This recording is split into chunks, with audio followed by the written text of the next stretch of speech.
Assalamualaikum warahmatullahi wabarakatuh.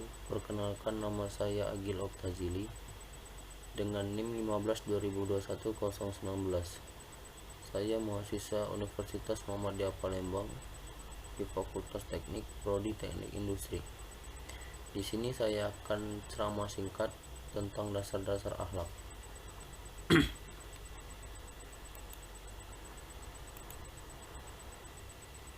Pengertian akhlak.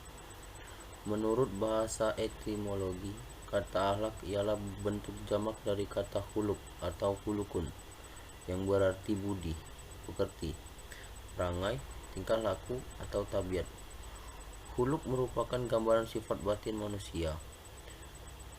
Gambaran bentuk lahirlah manusia seperti raut wajah, gerak anggota badan, dan seluruh tubuh. Dalam bahasa Yunani, pengertian khuluq sama dengan kata etikos atau etos. Artinya adab, kebiasaan, perasaan batin, kecenderungan hati untuk melakukan perbuatan. Etikos kemudian berubah menjadi etika senada. Dengan hal tersebut, Al-Quran menyebutkan bahwa agama itu adalah adat, kebiasaan, dan budi pekerti yang sebagaimana yang terkandung dalam Quran surat 26 Asy-Syura ayat 137 dan Quran surat 68 Al-Qalam ayat 4.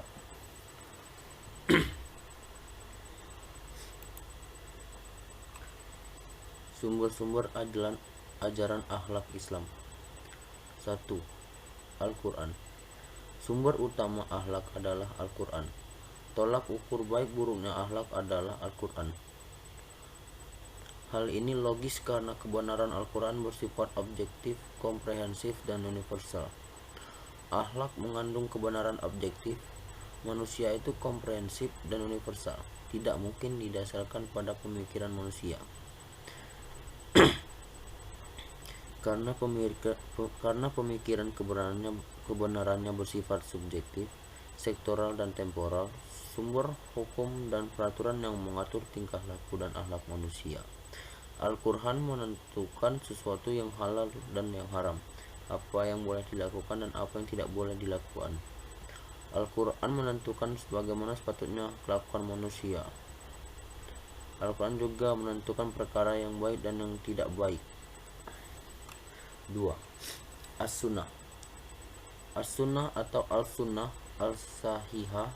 Pernyataan ini didasarkan pada firman Allah Subhanahu wa taala yang menegaskan pentingnya seseorang muslim mengikuti perintah dan larangan Rasulullah sallallahu alaihi wasallam dan menjadikan sumber petunjuk dan tauladan dalam kehidupan sehari-hari. Perbedaan akhlak, moral, etika. 1. Perbedaan akhlak dengan moral. Istilah moral berasal dari bahasa Latin mores, yaitu bentuk plural dari mos, yang berarti adat, kebiasaan. Dalam Kamus Umum Bahasa Indonesia dikatakan bahwa moral adalah baik buruk dari perbuatan dan kelakuan. Dalam Ensiklopedi Pendidikan yang dikutip oleh Ainur Rohim Fakih, moral dikatakan sebagai nilai dasar dalam masyarakat untuk menentukan baik buruknya suatu tindakan yang pada akhirnya menjadi adat istiadat masyarakat tersebut.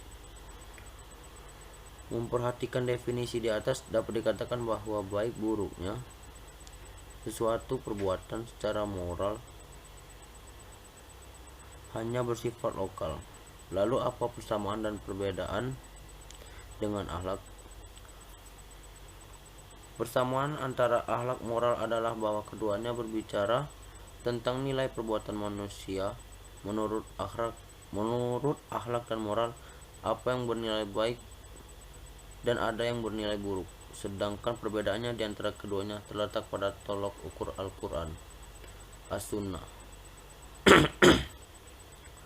Maka pemandangannya berdasarkan tolak ukur adat istiadat yang berlaku di masyarakat tertentu. Itu bersifat mutlak dan absolut, maka kebenaran moral itu bersifat relatif, nisbi, dan temporal. Perbedaan akhlak, moral, etika. Perbedaan akhlak dan etika. Kata etika berasal dari bahasa Yunani ethos yang berarti kebiasaan. Ia membicarakan tentang kebiasaan atau perbuatan, tetapi bukan menurut arti kata adat, melainkan tata adab.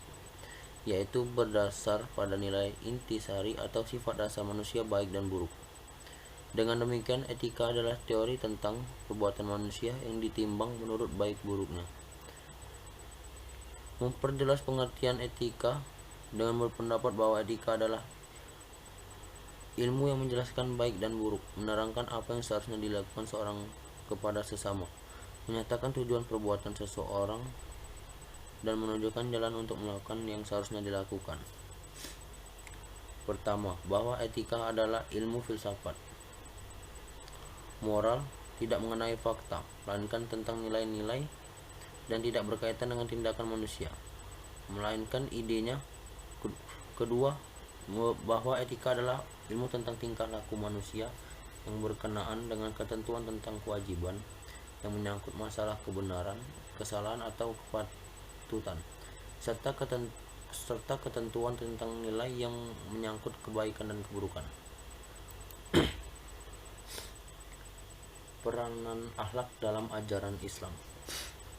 Akhlak menduduki peranan penting dalam kehidupan manusia, menjadi standar nilai bagi suatu bangsa atau menjadi ukuran nilai pribadi seseorang. Oleh karena itu, untuk melihat kualitas seseorang dapat dinilai dari kualitas akhlaknya, baik akhlak pribadi, baik pula masyarakat, bangsa dan negara. Islam memandang akhlak itu sangat penting untuk mewujudkan kedamaian dan keselamatan manusia di dunia dan di akhirat. Hubungan akidah, ibadah dengan akhlak. Pada dasarnya, antara akidah, ibadah atau syariah dan akhlak itu merupakan satu kesatuan yang tidak dapat dipisahkan antara satu dengan yang lain. Akidah itu sebagai dasar keyakinan menjadi pondasi dalam Islam, sedangkan ibadah itu sebagai syariat yang ditegakkan yang menjadi indikator dari iman seseorang. Kemudian akhlak merupakan sistem nilai perilaku seseorang yang menyatakan dirinya beriman dan telah melaksanakan ibadah. Disinilah letak arah dan tujuan yang hendak dicapai oleh agama. Oleh karena itu, ketiga elemen tersebut harus terintegrasi dalam diri setiap muslim. Dengan demikian, disebut muslim yang baik adalah mengamalkan ajaran Islam secara utuh, tidak memilih dan memilah ajaran yang hanya menurut kesukaannya saja. Sekian itu saja presentasi singkat dari saya. Saya Gilok Tajili mengucapkan terima kasih. Wassalamualaikum warahmatullahi wabarakatuh.